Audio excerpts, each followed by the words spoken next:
یا مولا بحق محمد و آل محمد جتنے بیمار ہیں انہیں شفاء کاملہ و عاجلہ عطا فرما۔ یا مولا بحق محمد و آل محمد جتنے بھی پریشان حال ہے مشکل کشا کے صدقے میں ان کی پریشانیوں کو دور فرما۔ یا مولا آل محمد کی عزت اور عظمت کا واسطہ مولا جتنے بھی بیمار ہیں انہیں شفاء کاملہ و عاجلہ عطا فرما۔ یا مولا وہ منظر جلد سے جلد ہمیں اپنی آنکھوں سے دکھا کہ سیدہ کائنات سلام اللہ علیہا کا روزہ تعمیر ہو جائے۔ یا مولا امام زمانہ کے ظہور میں تعجیل فرما۔ یا مولا امام زمانہ کے ظہور میں جلدی فرما۔ علی والوں کا بول بالا فرما۔ مولا کے دشمنوں کو ذلیل و خوار فرما۔ مولا کے دشمنوں کو نیست و نابود فرما۔ دعاؤں کی قبولیت کے لیے اور خوشنودی محمد اور آل محمد کے لیے مل کے صلوات پڑھ دیں محمد اور آل محمد پر۔ صلی علی محمد و آل محمد۔ سبحان ربک رب العزت عما یصفون وسلام علی المرسلین والحمد للہ رب العالمین۔ جیسا کہ آپ تمام حضرات کے علم میں بخوبی ہوگا کہ آج جو ہے خلافت کے موضوع پر ہماری 8ویں نشست ہے، اور اسی خلافت کے موضوع کو لے کر مسلسل 8 یہ بیان ہونے جا رہا ہے۔ یہ 8واں بیان خلافت۔ بارہا آپ کی خدمت میں عرض کر چکا ہوں کہ خلافت وہ موضوع ہے کہ جس کی وجہ سے امت 73 فرقوں میں بٹی ہوئی ہے۔ اگر رسول اللہ صلی اللہ علیہ وآلہ وسلم کے بعد لوگوں نے اہل بیت سے دین لیا ہوتا، اگر لوگوں نے ہدایت رسول اللہ کی آل سے، رسول اللہ کی اہل بیت سے ہدایت لی ہوتی، اگر لوگوں نے رسول اللہ کے بعد رسول اللہ کی اہل بیت سے علم لیا ہوتا، اگر رسول اللہ کے بعد لوگوں نے، مسلمانوں نے رسول اللہ کی آل کا دامن تھامے رکھا ہوتا تو کبھی بھی امت گمراہ نہ ہوتی۔ اور اسی خلافت کو جب تاریخ نے لکھا، خلافت کے موضوع کو جب تاریخ میں لکھا گیا تو تاریخ نے اپنے دامن میں ان زخمی الفاظوں کو سمیٹے رکھا ہے کہ وہ الفاظ آج بھی مومنوں کے دل کو زخمی کر دیتا ہے۔ ایسے زخمی الفاظ ہیں، ایسی تاریخ ہے کہ جسے سن کے آج بھی ایمان والوں کا دل پھٹ جاتا ہے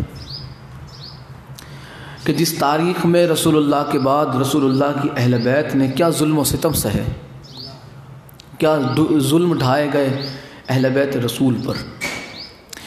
آج تمہید میں زیادہ میں آپ کا وقت نہیں لوں گا، کیونکہ آج جو ہے فدق آپ کی خدمت میں مجھے پیش کرنا ہے، مقدمہ فدق، اور دعا ہے کہ بی بی پاک سلام اللہ علیہا صلی علی محمد و آل محمد اس گفتگو کو اپنی بارگاہ میں شرف قبولیت عطا فرمائے اور ہمارا شمار بی بی کے حق کے گواہوں میں فرمائے۔ آج بہت ہی اہم ٹاپک ہے فدق۔ یہ وہ فدق ہے کہ جس نے آپ کو، ہمیں مذہب آل محمد کا راستہ دکھایا۔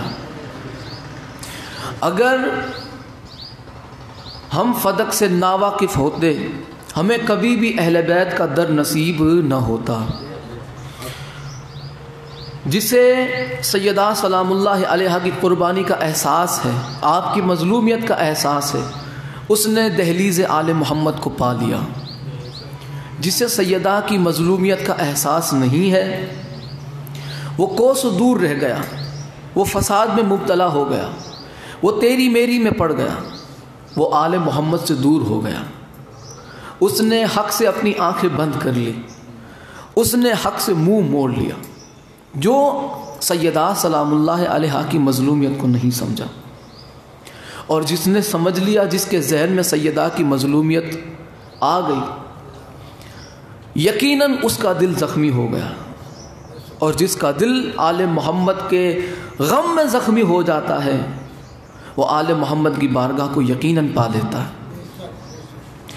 آپ کو، ہمیں مذہب شیعہ خیر البریہ، مذہب آل محمد جو نصیب ہوا وہ سیدہ کے حق کے اقرار کی وجہ سے نصیب ہوا۔ سیدہ کا حق وہ نعمت عظمیٰ ہے کہ اس حق نے ہمیں 12 ائمہ کا تعارف کروایا۔ اس حق نے، اس ایک حق کو تسلیم کرنے کی وجہ سے ہمیں اللہ نے 12 ائمہ آل اطہار کا تعارف کروایا کہ پہچانو کہ حقیقی امام یہ ہے۔ سیدہ کے حق نے ہمیں رسول اللہ کے اصلی جانشین کا پتہ دیا۔ سیدہ کی مظلومیت نے ہمیں حقیقی رسول کا پتہ دیا۔ سیدہ کی مظلومیت نے ہمیں اللہ کی بارگاہ تک پہنچنے کا راستہ دکھایا۔ اگر سیدہ کی مظلومیت کو نہ ماننے والوں نے نہ مانا تو وہ سیدہ کا کوئی نقصان یا فائدہ نہیں کرتا، وہ اپنی آخرت برباد کرتا ہے۔ جو سیدہ سلام اللہ علیہا کی مظلومیت پہ شک کرتا ہے کہ یہ ہو کیسے سکتا ہے کہ سیدہ پہ ظلم ڈھائے جائے، آپ نے تو یہ بھی نہ سوچا کہ یہ آپ نے کس طرح سے بات کہہ دی، حالانکہ تاریخ میں اہل سنت کی کتابیں چیخ چیخ کے گواہی دے رہی ہے کہ سیدہ پہ ظلم ہوا، آپ کا حق غصب کیا گیا، مولا علی کا حق جو خلافت تھا اسے بھی غصب کیا گیا۔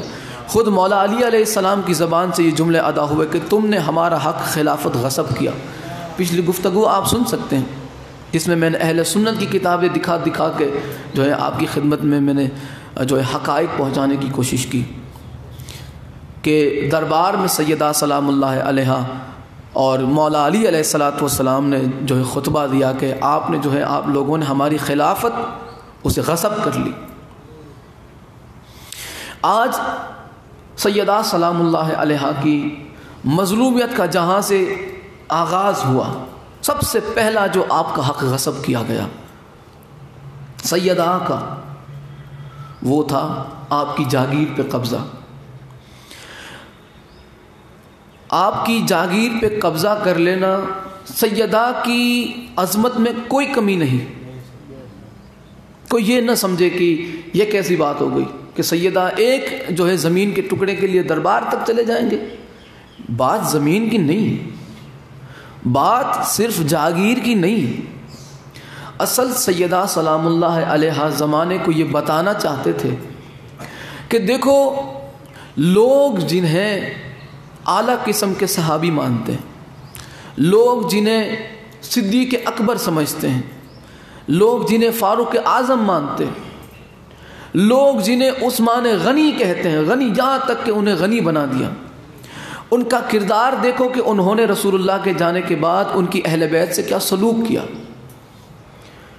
میں بارہا کہہ چکا ہوں کہ ہماری یہ گفتگو اس لیے نہیں ہو رہی کہ ہم کسی کے دل کو ٹھیس پہنچائیں، کسی کو تکلیف پہنچائیں، یہ ہمارا بالکل بھی ارادہ نہیں، لیکن جو ہمیں اس بنا پہ گالیاں دیتے ہیں، خارجی کہتے ہیں، اس کے بعد جو ہے کافر کہتے ہیں، جہنمی کہتے ہیں، اور طرح طرح کی جو بکواسات کرتے ہیں، کم سے کم وہ اتنا جان لے کہ ہم جن کی مخالفت کرتے ہیں وہ خواہ مخواہ نہیں کرتے، دلائل آپ کی کتاب سے دکھاتے ہیں۔ یہ بات الگ ہے کہ آپ اسے نہ مانیں، آپ کے نہ ماننے سے حقائق میں کوئی بھی فرق نہیں آنے والا۔ سیدہ کے حق کو غصب کیا گیا۔ دیکھیں فدق جو تھا، فدق بس میں جو ہے بالکل موضوع پہ آ چکا۔ فدق جو ہے یہ رسول خدا صلی اللہ علیہ وآلہ وسلم کی ذاتی ملکیت تھی، یہ خاص آپ کے لیے تھا۔ آپ جسے چاہے، جہاں چاہے، جب چاہے اسے دے سکتے تھے، خرچ کر سکتے تھے، یہ آپ کے اختیار میں، یہ سرکار کا خاص مال تھا۔ اور اسی کے لیے میں اہل سنت کی 3 کتابیں پیش کرنے لگا ہوں۔ سب سے پہلی ہے سنن نبی داؤد، دوسری ہے تاریخ طبری، اور تیسری ہے سیرت ابن حشام۔ 3 کتابیں کہ فدق جو ہے یہ رسول اللہ کی ذاتی ملکیت تھی، اس میں مسلمانوں کا کوئی حق نہیں تھا، کوئی دخل نہیں تھا مسلمانوں کا۔ دیکھیں سنن نبی داؤد کے اندر کیا لکھا ہے، میں ایک ایک لفظ آپ کی خدمت میں پیش کرنے کی کوشش کروں گا۔ سنن نبی داؤد کے اندر یہ 3 جلد ہے اور صفحہ نمبر 440 اور 41 پر حدیث نمبر 3016 میں لکھتے ہیں کہ جناب زہری اور عبداللہ بن ابی بکر سے اور محمد بن مسلمہ کے بعض صحابزادگان سے روایت ہے کہ اہل خیبر کے کچھ لوگ بچ گئے تو وہ قلعہ بند ہو گئے اور انہوں نے رسول اللہ سے درخواست کی کہ ہمارے خون معاف کر دیے جائیں، یعنی ہمیں قتل نہ کیا جائے اور ہمیں یہاں سے نکل جانے کا موقع دیا جائے۔ تو رسول اللہ نے اسے قبول فرما لیا، اور اہل فدق نے یہ معاملہ سنا تو وہ بھی اس بات پہ راضی ہو گئے، چنانچہ یہ قلعے اور زمینیں رسول اللہ کے لیے مخصوص رہیں، کیونکہ ان پر کوئی گھوڑے اور اونٹ نہیں دوڑائے گئے تھے، یعنی جنگ نہیں ہوئی تھی۔ دیکھو میں مختصر آپ کو بتا دوں کہ جب رسول اللہ نے خیبر پہ حملہ کیا، انہیں شکست ہوئی مولا علی علیہ السلام کے حملے کے بعد، ٹھیک ہے، ویسے تو 39 دن تک جو یہ حملے ہوتے رہے، وہ مسلمان حملے کرتے رہے، لیکن وہ ناکامیاب رہے۔ مولا علی علیہ السلام نے خیبر فتح کیا، اس کے بعد جو ہے اندر کچھ لوگوں نے اپنے آپ کو بند کر لیا خود کی جان بچانے کے لیے، تو انہوں نے رسول اللہ صلی اللہ علیہ وآلہ وسلم کی بارگاہ میں ایک گزارش بھیجی کہ آپ ہماری جان بخش دیں اور بدلے میں آپ ہم سے یہ چیزیں لے لیں، اور اس میں فدق بھی تھا۔ جاگیر فدق جو ہیں، جاگیر فدق یہ صرف ایک باغ نہیں تھا، یہ بہت بڑی جاگیر تھی، بہت بڑی جاگیر تھی، اس میں بندے بھی رہ رہے تھے وہ وغیرہ وغیرہ سب چیزیں۔ تو ان لوگوں نے کہا کہ آپ ہماری جان بخش دیجئے، بدلے میں ہم آپ کو یہ فدق جو ہے، یہ جاگیر، یہ آپ کی، یہ قلعہ آپ کا۔ تو سرکار نے فرمایا ٹھیک ہے۔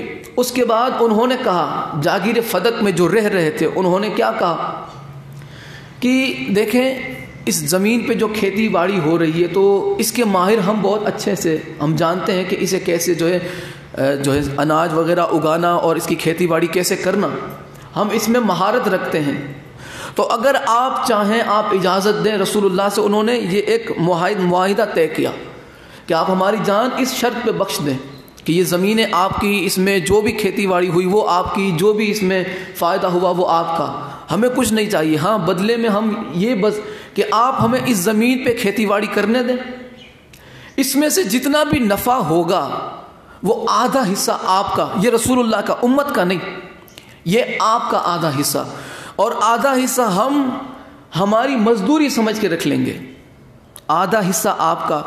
تو رسول اللہ نے فرمایا ٹھیک ہے، ساتھ ہی یہ بھی ارشاد فرمایا کہ ہم جب بھی چاہیں تمہیں یہاں سے نکالنے کا اگر حکم دیں تو تمہیں یہاں سے جانا ہوگا۔ وہ زمین، وہ ساری چیزیں، وہ کھیت، وہ باغات، وہ مکانات، وہ سب کے سب رسول اللہ کے تھے، خاص رسول اللہ کے تھے، امت کا اس میں کوئی دخل نہیں، خاص رسول اللہ کا یہ حق تھا۔ سرکار نے فرمایا ٹھیک ہے، مجھے یہ منظور ہے، اس میں تم جو ہے اپنی کھیتی باڑی کرتے رہو، اور اس کا جو آدھا حصہ ہے وہ مجھے بر وقت پہنچاتے رہو، آدھا حصہ تم اپنی مزدوری کے طور پہ رکھ لینا، اور ہم جب بھی چاہے تمہیں یہاں سے نکال سکتے ہیں، کیونکہ وہ زمین رسول اللہ کی تھی۔ 3 کتابیں میں نے آپ کی خدمت میں پیش کی کہ یہ جو خاص رسول اللہ کا تھا، اب رسول اللہ جسے چاہے جب چاہے جہاں چاہے دے سکتے ہیں، اس میں کسی کا کوئی دخل نہیں۔ اب سرکار جسے عطا فرما دے، پھر امت کا اس میں کوئی دخل رہتا ہی نہیں ہے کہ وہ یہ سمجھ کے اس پہ قبضہ کر لے کہ رسول اللہ چھوڑ گئے، اب وہ جانے کے بعد ان کی ملکیت نہیں، تو یہ بہانہ نہیں چلتا، کیونکہ سرکار جسے دے دیں تو پھر وہ اس کا ہو جاتا ہے، کیونکہ سرکار نے اسے دے دیا نا۔ سرکار نے اپنے پاس رکھا ہوتا تو بات الگ تھی، لیکن سرکار نے وہ دے دیا۔ کسے دیا؟ جب یہ ملکیت رسول اللہ کے قبضے میں آئی تو اس کے بعد سورہ بنی اسرائیل کی آیت نازل ہوئی، وَآتِ ذِی الْقُرْبَى حَقَّهُ، کہ قرابت دار کو اس کا حق دے دو۔ یہ آیت نازل ہوئی، وَآتِ ذِی الْقُرْبَى حَقَّهُ، قرابت دار کو اس کا حق دے دو۔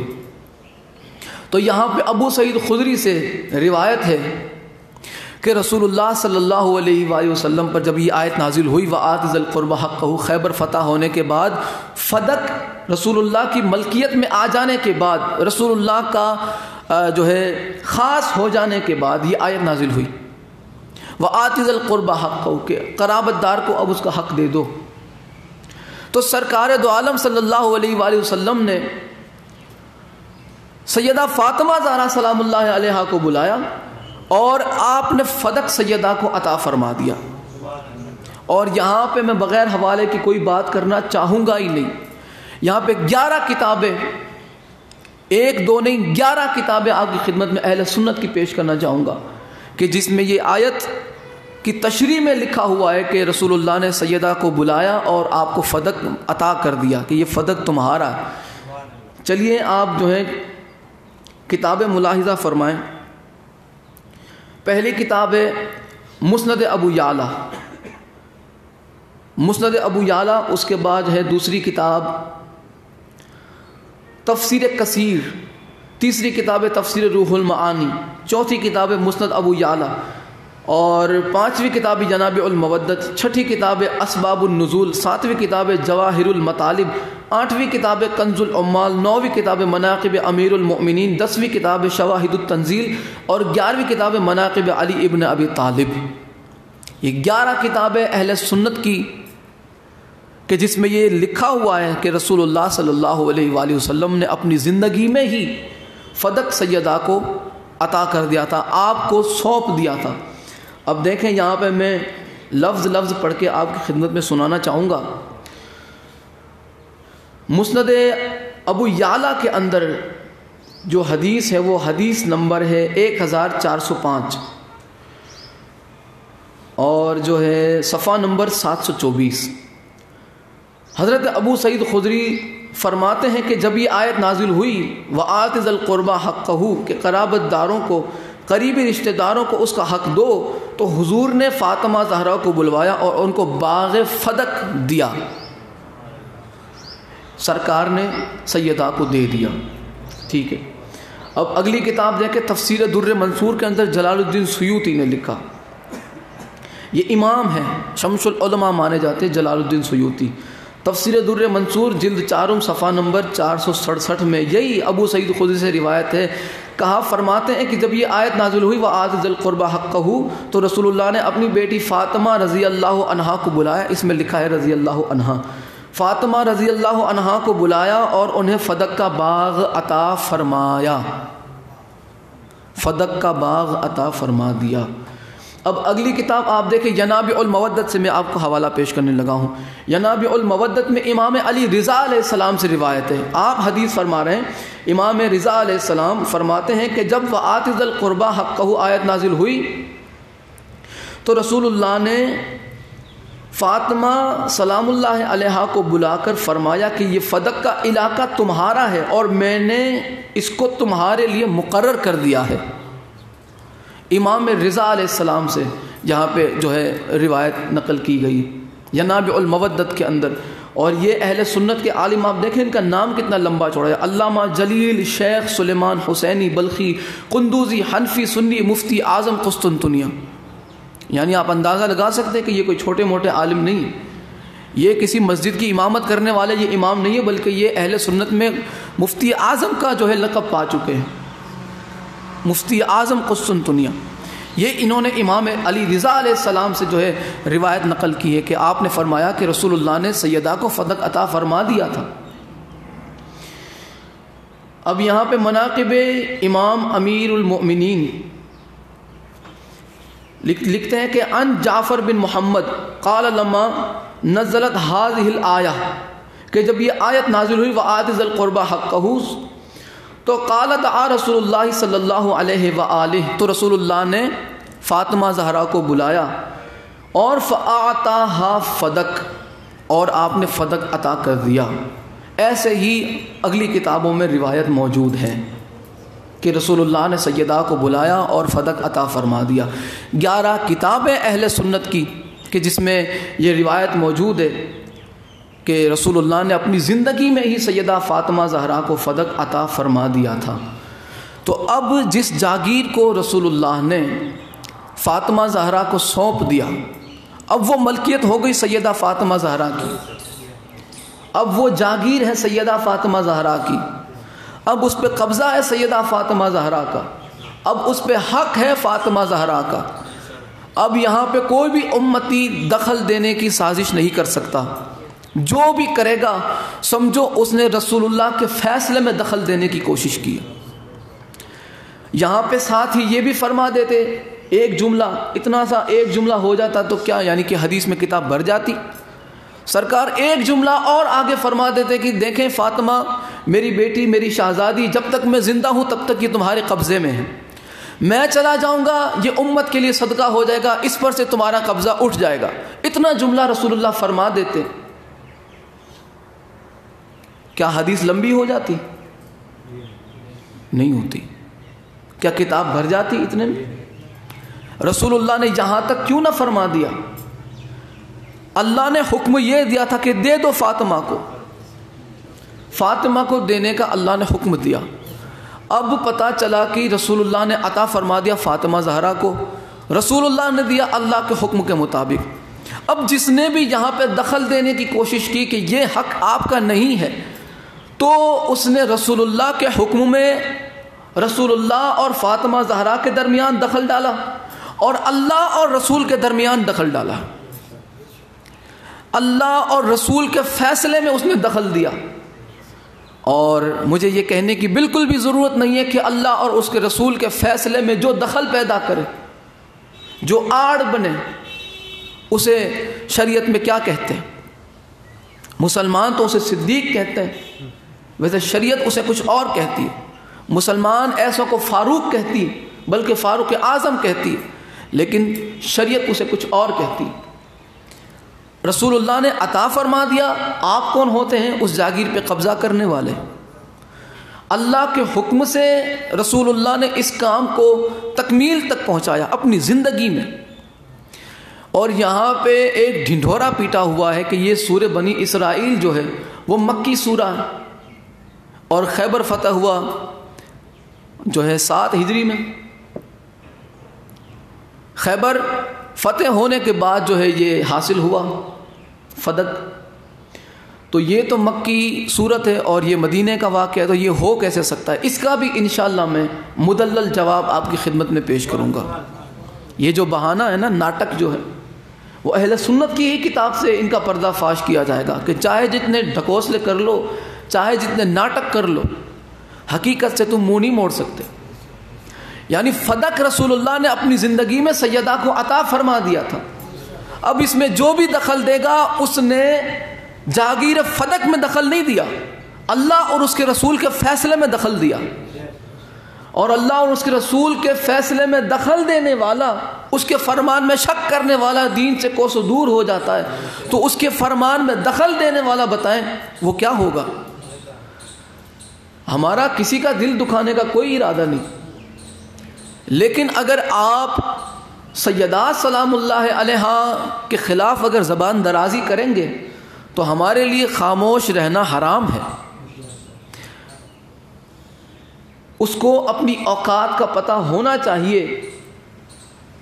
جو کلمہ رسول اللہ کا پڑھتا ہے، رسول اللہ کا کلمہ پڑھنے والا، اس کی اوقات کا اس کو پتہ ہونا چاہیے کہ کہاں پہ کیسی زبان کو استعمال کیا جائے. ایسا نہیں کہ منہ اٹھا کے چلا آیا اور سیدہ کی شان میں کچھ بھی جو ہے بکواس کر دی. رسول اللہ صلی اللہ علیہ وآلہ وسلم اپنی مسند چھوڑ کے جس کی تعظیم کے لیے اٹھ جاتے تھے، اس کی شان میں کیسے الفاظ استعمال کرنے چاہیے وہ قرآن سے پوچھو. اور اللہ نے یہ سیدہ کی چوکھٹ کی قسم یاد دلا کے فرمایا، فلا اقسم بمواقع النجوم انه لقسم لو تعلمون عظیم، انه لقسم لو تعلمون عظیم. اللہ نے اس چوکھٹ کی قسم یاد کر کے اس قسم کو عظیم فرمایا. عظیم اس لیے کہ یہ اس چوکھٹ کی قسم کھائی گئی. تو جس کی چوکھٹ اتنی عظیم ہو، اس چوکھٹ کے مالک کتنے عظیم ہوں گے. اور یہ عظمت رسول اللہ نے فاطمہ زہرا کے ادب میں کھڑے ہو کے بتائی کہ دیکھو. اور یاد رہے کہ رسول اللہ اپنی بیٹی کے ادب میں نہیں کھڑے ہوتے تھے، یہ یاد رہے، یہ ذہن میں رہے بات، اپنی بیٹی کا ادب میں نہیں کھڑے ہوتے تھے بلکہ فاطمہ زہرا کے ادب میں کھڑے ہوتے تھے۔ اگر بیٹی کے ادب میں رسول اللہ کھڑے ہوتے تو قیامت تک ہر باپ کے لیے سنت ہو جاتا رسول اللہ کی کہ وہ اپنی بیٹی کے احترام میں اٹھے۔ بتائیں رسول اللہ سے پہلے اور رسول اللہ کے بعد کون ہے ایسا کہ جو اپنی بیٹی کے تعظیم میں اٹھا؟ بتائیں۔ چلو آپ نے تو رسول اللہ کی 4 بیٹیاں مانی، تو آپ سیدہ کے علاوہ کسی اور بیٹی کا بتا دیجئے، کسی اور بیٹی کے بارے میں بتا دیجئے کہ ان کی تعظیم کے لیے بھی رسول اللہ اپنی مسند چھوڑتے ہوں۔ لیکن نہیں، کوئی ایک ایسی دکھا دے مستور کہ جن کے بارے میں جو ہے باپ نے فرمایا ہو، والد نے فرمایا ہو کہ یہ میری ماں ہے۔ اور یہاں پہ رسول اعظم، امام الانبیاء، فخر موجودات، وجہ تخلیق کائنات، خود رسول اللہ فرماتے الفاطمہ تو ام ابیہا، فاطمہ تو اپنے باپ کی بھی ماں ہے، فاطمہ اپنے بابا کی، اپنے والد کی بھی ماں ہے۔ اس کی شان یہ ہے، رسول اللہ فاطمہ زہرا کے ادب میں اٹھتے تھے تاکہ زمانہ دیکھیں، اور بھری مسجد میں، ایسا نہیں کہ سرکار حجرے میں، بھری مسجد میں ممبر چھوڑتے تھے تاکہ ہر ممبر پہ بیٹھنے والے کو یہ پتہ چلے کہ یہ وہ ہے جس کی تعظیم کے لیے میں خود اٹھ جایا کرتا ہوں۔ لیکن افسوس ہے کہ رسول اللہ کے بعد رسول اللہ کے ممبر پہ قبضہ کرنے والے ممبر پہ بیٹھے رہے، اور سیدات سلام اللہ علیہ دربار میں اس وقت تک آپ کھڑے رہیں کہ آپ کے پیروں پہ ورم آ گیا۔ یہاں پہ میں وقت نہیں بتاتا، وقت لکھا ہے کسی نے کم کسی نے زیادہ، لیکن یہ ضرور لکھا ہے مصائب میں کہ سیدہ کے پیروں پہ ورم آ گیا، آپ اتنی دیر دربار میں کھڑی رہی۔ کس لیے؟ تاکہ منافق بے نقاب ہو جائے، تاکہ صحابیت کے لباس میں جو چھپے ہوئے بھیڑیے ہیں ان کا چہرہ زمانے کے سامنے آ جائے، مسلمان انہیں پہچان لے کہ جنہوں نے صحابیت کا لباس اوڑھا ہے وہ صحابیت کے لباس میں اندر سے اتنے بڑے شیاطین ہے کہ جن کا اندازہ تک نہیں لگایا جا سکتا۔ رسول اللہ کی بیٹی کو دربار میں لا کے کھڑا کر دیا، اور پھر اس کے بعد جو ہے اتنا ہی نہیں، حق کے مطالبے کے بعد بھی انکار کر دیا گیا۔ سیدات سلام اللہ علیہ کو یہ فدق عطا فرما دیا گیا تھا، اس کے بعد آپ کو حق دینے سے انکار کر دیا گیا جب آپ نے اپنے حق کا مطالبہ کیا۔ رسول اللہ کے دنیا سے جانے کے بعد اس پہ قبضہ کر لیا گیا۔ جو جاگیر سیدہ کی تھی رسول اللہ نے اپنی زندگی میں اللہ کے حکم سے سیدہ کو عطا فرما دیا تھا، جو حصہ، جو جاگیر سیدہ کو عطا کر دی تھی، آپ کو مالک بنا دیا گیا تھا، اس پہ قبضہ کر لیا حضرت ابو بکر نے۔ حضرت ابو بکر نے فدق پہ قبضہ کر لیا، اور جب سیدہ سلام اللہ علیہ کو پتہ چلا تو آپ دربار میں آئیں یا آپ نے کہلوایا، دونوں چیزیں، دونوں لفظ موجود ہیں، میں دونوں کہہ دیتا ہوں، یا آپ دربار میں تشریف لے گئی اہل سنت کے مطابق، اور یا آپ نے کہلوا بھیجا۔ لیکن حضرت ابو بکر نے ایک شے بھی دینے سے انکار کر دیا کہ تمہیں ایک شے بھی نہیں ملے گی، اتنا بھی کچھ نہیں ملے گا، کچھ نہیں ملے گا تمہیں۔ سیدہ سلام اللہ علیہ نے اپنے حق کا مطالبہ کیا۔ لوگ کہتے ہیں کہ نہیں، ایسی کوئی بات ہی نہیں، فدق ہے ہی نہیں کہیں۔ 4 کتابیں آپ کی خدمت میں معتبر ترین کتابیں پیش کرنے لگا ہوں۔ پہلی کتاب ہے صحیح بخاری، جلد 2 صفحہ نمبر 669۔ دوسری کتاب ہے صحیح مسلم، جلد 2 صفحہ نمبر 24۔ تیسری کتاب ہے طبقات ابن سعد، جلد 2 صفحہ نمبر 251۔ اور تیسری کتاب ہے چوتھی کتاب ہے تاریخ طبری، جلد 2 صفحہ نمبر 410۔ 4 کتابیں اہل سنت کی۔ دیکھیں بخاری میں روایت کیا ہے، میں وہ لفظ پڑھ کے آپ کو سنانا چاہتا ہوں کہ ابو بکر نے حضرت فاطمہ کو اس ترکے میں سے کچھ بھی دینا منظور نہ کیا۔ رسول اللہ صلی اللہ علیہ وآلہ وسلم کے دنیا سے جانے کے بعد، یہ کون راوی ہے؟ بی بی عائشہ راوی، تو یہاں پہ تو کوئی شک بھی نہیں کر سکتا کہ اس میں کوئی جھوٹ بھی ہوگا، اور لکھا ہے اسماعیل بخاری صاحب نے، لکھتے ہیں کہ رسول اللہ صلی اللہ علیہ وآلہ وسلم کی رحلت کے بعد سیدہ سلام اللہ علیہ نے اپنے حق کا مطالبہ کیا کہ وہ جو اللہ اور اس کے رسول میں سے جو حق ہمارا نکلتا ہے، جو خمس ہے، وہ ہمیں دے دو، خیبر میں سے جو حق ہمارا نکلتا ہے وہ ہمیں دے دیا جائے، جو ہمارا ہے وہ ہمیں دے دیا جائے، جو ہمارا ہے وہ ہمیں دے دیا جائے۔ لیکن کیا ہوا، ابو بکر نے حضرت فاطمہ کو اس ترکے میں سے کچھ بھی دینا منظور نہ کیا، کچھ بھی، یعنی تمہیں کچھ نہ دیا جائے گا۔ اور حضرت فاطمہ کو ابو بکر پہ غصہ آیا اور انہوں نے ان کی ملاقات ترک کر دی اور مرنے تک ان سے بات نہ کی۔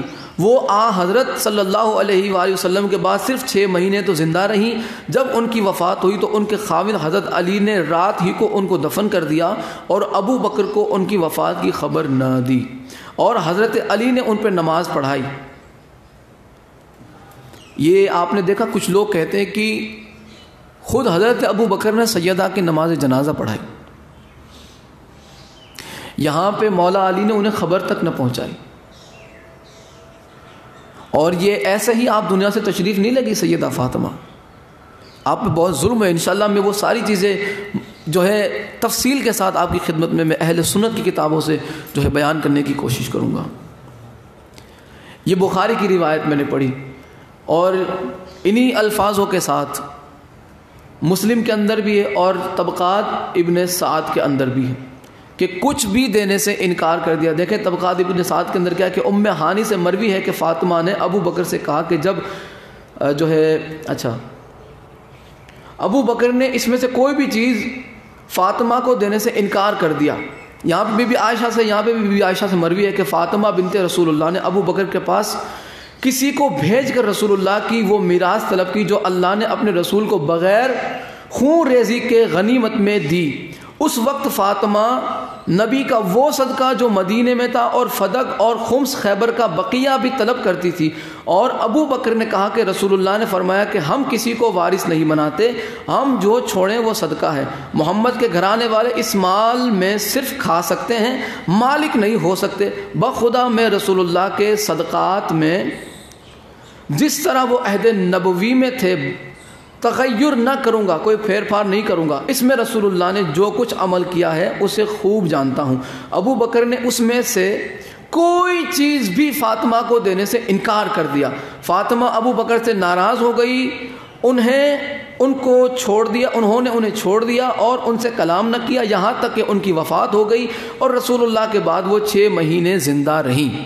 یہاں پر بھی وہی بات لکھی ہوئی ہے کہ سیدہ نے اپنے حق کا مطالبہ کیا۔ ابو بکر نے ایک خود ساختہ گھڑی ہوئی من گھڑت روایت سیدہ کے سامنے پیش کر دی کہ رسول اللہ کا کوئی وارث ہی نہیں ہوتا، ان کا کوئی وارث ہوتا ہی نہیں، جو بھی چھوڑ جائیں وہ صدقہ ہوتا، جو بھی چھوڑ جائیں۔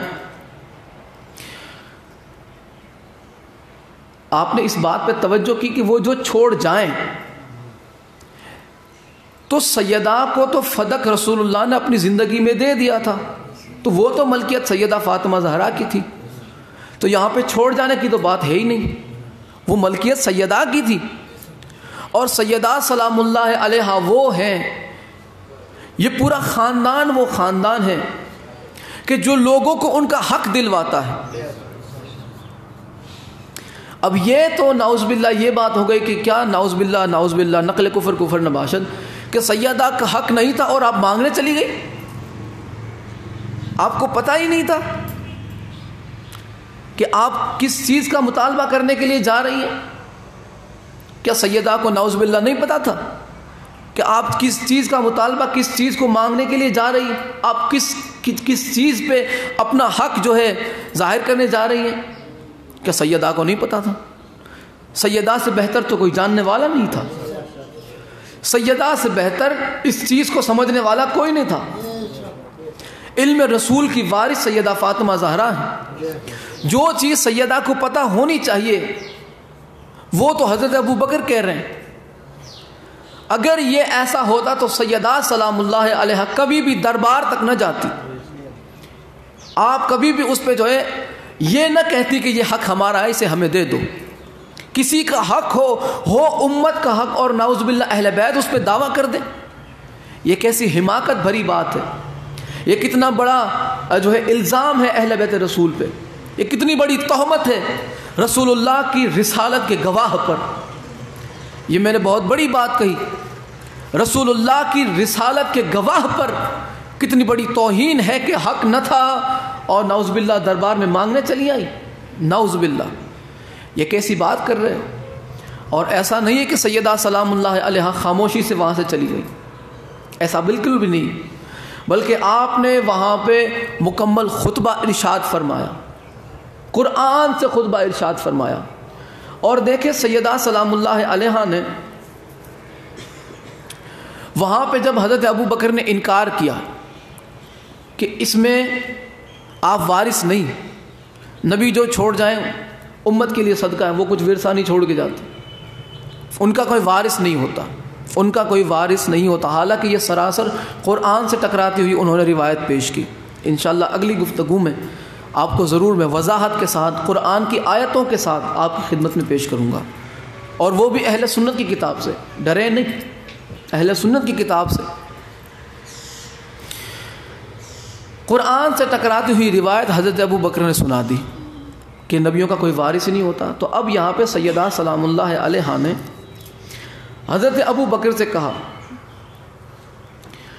کہ جب آپ مر جائیں، آپ جب مر جائیں تو پھر آپ کا وارث کون ہوگا؟ آپ کے بعد آپ کا وارث کون ہوگا؟ انہوں نے کہا کہ میرے گھر والے، میری اولاد. تو سیدہ سلام اللہ علیہا نے فرمایا کہ یہ کیسی بات ہوئی کہ آپ اگر مر جائیں تو وارث آپ کی اولاد بنے، آپ کے گھر والے بنے، اور میں اپنے والد محترم رسول اللہ کی وارث نہیں.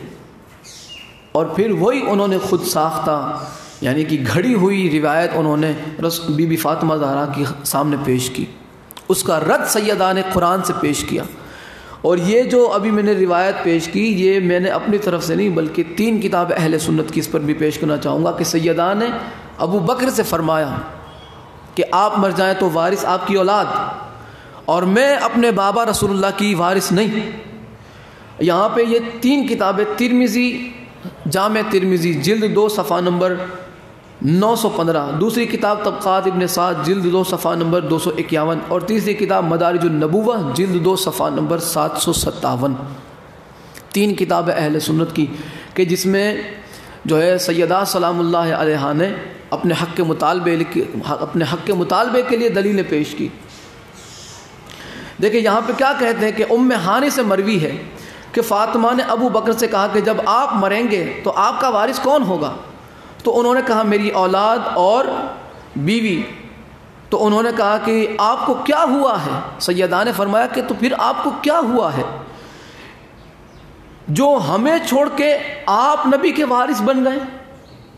طبقات ابن سعد کے اندر امام ابن سعد کہتے ہیں کہ سیدہ نے فرمایا کہ آپ کو یہ کیا ہو گیا کہ آپ ہمیں چھوڑ کے خود نبی کے وارث بن گئے؟ ہمیں چھوڑ کر وارث تو ہم ہیں، بن آپ گئے. ہم وارث ہیں، آپ بن بیٹھے، تو یہ آپ کو کیا ہو گیا؟ تو ابو بکر نے کہا کہ اے دختر رسول، میں آپ کے والد کا نہ زمین کا وارث ہوں، نہ سونے کا، نہ چاندی کا، اور نہ غلام کا، نہ مال کا. فاطمہ نے کہا کہ پھر اللہ کا وہ حصہ. انہوں نے کہا کہ میں کسی چیز کا وارث نہیں ہوں. تو سیدہ سلام اللہ علیہا نے فرمایا کہ اللہ کا وہ حصہ جو خمس اس نے جو ہمارے لیے مقرر کیا، اور ہمارا مخصوص حصہ جو آپ کے قبضے میں ہے. دیکھیں یہ بہت ہی قیمتی الفاظ ہیں، آپ ان الفاظوں کو اپنے ذہن میں بٹھائیں. یہ طبقات ابن سعد کے اندر کہ وہ حصہ جو آپ کے قبضے میں ہے. قبضے کا مطلب کیا ہوا؟ پہلے سیدہ کا تھا، آپ کے قبضے میں تھا، اس کے بعد حضرت ابو بکر نے اس پہ قبضہ کر لیا، اور سیدہ دربار میں آ کے فرما رہی ہے کہ وہ حصہ جو آپ کے قبضے میں ہے کیا ہوگا اور کیسے ملے گا؟ تو پھر وہی روایت خود ساختہ کھڑی ہوئی، قرآن سے ٹکراتی ہوئی حضرت ابو بکر نے سیدہ کو سنا دی. اب آئیے آج کی آخری روایت میں آپ کو پیش کرنے لگا ہوں کہ سیدہ نے وہ جو اپنے حق کا مطالبہ کیا تھا وہ کس وجہ سے کیا تھا، کس وجہ سے. یہاں پہ اہل سنت کے عالم ہیں تیسیر الباری کتاب کا نام ہے، اور یہ ہے بخاری کی شرح ہے صحیح بخاری، اور اس کے لکھنے والے، یہ شرح کے لکھنے والے علامہ وحید الزمان ہیں۔ اہل سنت میں یہ اہل حدیث عالم کٹر، یہ اگر کچھ کہے تو سمجھ لے پتھر سے پانی نکلنے والی بات ہے۔ اب دیکھیں انہوں نے کیا کہا تیسیر الباری کے اندر، یہ ہے جلد 4 صفحہ نمبر 78 پہ، باب 15 حدیث نمبر 81 یہاں پہ اس کی جو ہے تفسیر میں لکھتے ہیں اس روایت کی کہ جناب سیدہ نے یہ حدیث سنی ہی نہیں تھی جو حضرت ابو بکر نے پیش کی، وہ سیدہ نے سنی ہی نہیں تھی۔ تو جب حدیث سنی نہیں تھی آپ نے، تو آپ کس دلیل کے طور پہ آپ نے، کس وجہ سے آپ نے اس حق کا مطالبہ کیا، کیا سوچ کے سیدہ نے جو ہے اپنے حق کا مطالبہ کیا؟ تو یہاں پہ علامہ وحید الزمان نے تیسیر الباری کے اندر لکھا، فی شرح صحیح بخاری کے اندر، کہ سیدہ سلام اللہ علیہا تو اپنا حق قرآن سے سمجھ رہی تھی۔ وہ تو یہ سمجھ رہی تھی کہ قرآن میں نبیوں کے وارث ہوتے ہیں، اور حدیث میں چونکہ حضرت ابو بکر نے خود رسول اللہ سے سنی تھی، تو اب حضرت ابو بکر کا اس فرمان پہ عمل کرنا واجب تھا۔ یہاں پہ لکھا ہوا ہے واجب تھا، کیونکہ خود حضرت ابو بکر نے اسے سنا تھا رسول اللہ سے۔ لیکن یہاں پہ قرآن سے ٹکراتی ہے، یہ بات توجہ کرنے والی ہے کہ جو چیز قرآن سے ٹکراتی ہو وہ رسول اللہ کی ہو نہیں سکتی۔ قرآن سے ٹکراتی ہوئی کوئی بھی بات رسول اللہ کہہ ہی نہیں سکتے، اس لیے کہ رسول اللہ کی زبان مبارک وہ زبان ہے کہ جس کے بارے میں اللہ نے قرآن میں فرمایا وَمَا يَنْتِقُ عَنِ الْهَوَىٰ إِنْ هُوَ إِلَّا وَحْيٌ يُوحَىٰ، کہ میرا محبوب تو اپنی مرضی سے کچھ کہتا ہی نہیں، جو کہتا ہے وہ میں کہتا ہوں، وہ جو کہتا ہے وہ وہی کہتی ہے، اور جو وہی کہتی ہے وہی میرا رسول کہتا ہے۔ یعنی فرمان خدا سے ہٹ کے کبھی فرمان رسول نہیں ہو سکتا۔ قرآن سے ٹکراتی ہوئی کوئی بھی بات ہم قبول کر ہی نہیں سکتے۔ اور یہاں پہ علامہ وحید الزمان نے بالکل ہماری جو ہے اس گفتگو کو آسان کر دیا کہ سیدہ تو قرآن سے اپنا حق سمجھ رہی تھی، تو حق تو وہی ہے جو قرآن سے ثابت ہو۔ تو خلافت کا حق اسی کو ہے جس کی خلافت قرآن سے ثابت ہو، امامت کا حق اسی کو ہے جس کی امامت قرآن سے ثابت ہو، وراثت کا حق اسی کو ہے جس کی وراثت قرآن سے ثابت ہو۔ یہاں پہ رسول اللہ کا حق، یہاں پہ سیدہ کا حق قرآن سے ثابت ہے، اور حضرت ابو بکر نے وہ گھڑی ہوئی روایت جو قرآن سے سراسر ٹکراتی ہے سنا دی کہ نہیں دیکھیں آپ اس پر بھی تو غور کریں، میں نے جو رسول اللہ سے سنا ہے۔ سیدہ قرآن سے اپنا حق جو ہے بتا رہی تھی، وہ کہتے ہیں نبیوں کا کوئی وارث نہیں ہوتا، انبیاء کا گروہ ہے، انبیاء آدم علیہ السلام سے لے کے رسول خدا صلی اللہ علیہ وآلہ وسلم تک کسی کا کوئی وارث نہیں ہوتا، اور یہ سراسر قرآن سے ٹکراتی ہوئی بات انہوں نے کہہ دی۔ لیکن حضرت ابو بکر کو چونکہ خلافت کا نشہ چڑھا ہوا تھا، اب انہیں نہ قرآن نظر آ رہا ہے، نہ رسول اللہ کی اہل بیت نظر آ رہی ہے، نہ ان کے یہ غلط جو فیصلے وہ کر رہے ہیں ان پہ انہیں کوئی پچھتاوا ہو رہا ہے۔ سراسر قرآن سے ٹکراتی ہوئی روایت وہ گھڑ گھڑ کے سیدہ کے سامنے پیش کریں، اور سیدہ نے اپنے حق کی دلیل پر کئی گواہ پیش کیے، قرآن سے آیتیں پیش کی، لیکن اب چونکہ نشہ جسے چڑھ جاتا ہے خلافت کا، اب انہیں نہیں ماننا تھا، انہوں نے نہ مانا۔ تو سیدہ نے اپنا حق خود ساختہ نہیں بلکہ قرآن سے ثابت کیا، آپ نے اپنی طرف سے کوئی بات نہیں کی، حالانکہ سیدہ سلام اللہ علیہا کو کوئی گواہ پیش کرنے کی ضرورت نہیں ہے، کیونکہ آپ خود رسالت کے گواہ ہیں۔ مباہلے میں رسول اللہ صلی اللہ علیہ وآلہ وسلم کی رسالت کے جو گواہ بن کر گئے تھے، آپ کی صداقت پہ جو جس کی مہر لگی، جو رسول اللہ صلی اللہ علیہ وآلہ وسلم کی نبوت کی گواہی میں شمار ہو کے جو صدیق کہلائے، جو صادقین کہلائے، انہیں کوئی جو ہے اپنے لیے کوئی ثبوت دینے کی ضرورت نہیں، مگر پھر بھی سیدات سلام اللہ علیہ نے اتمام حجت کے لیے، حجت تمام کرنے کے لیے، ان کی ہدایت کے لیے، تاکہ کوئی کل کو یہ نہ کہے کہ سیدہ نے اپنے حق میں کوئی دلیل ہی پیش نہ کی۔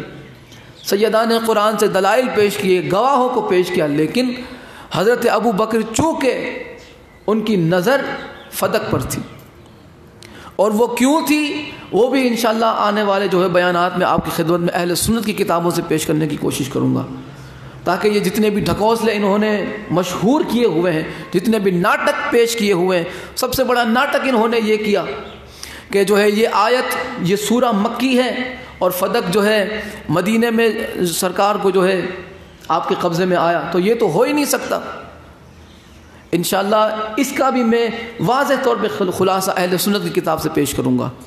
دعا ہے کہ مولا بحق محمد و آل محمد اس ذکر پاک کو اپنی بارگاہ میں شرف قبولیت عطا فرمائے، کما قال اللہ تبارک و تعالی فی شان حبیبہ مخبرا و آمرا ان اللہ و ملائکتہ یصلون علی النبی یا ایہا الذین آمنوا صلوا علیہ وسلموا تسلیما اللہم صلی علی محمد و آل محمد سبحان ربک رب العزت عما یصفون وسلام علی المرسلین والحمد للہ رب العالمین۔ صلوات بر محمد و آل محمد۔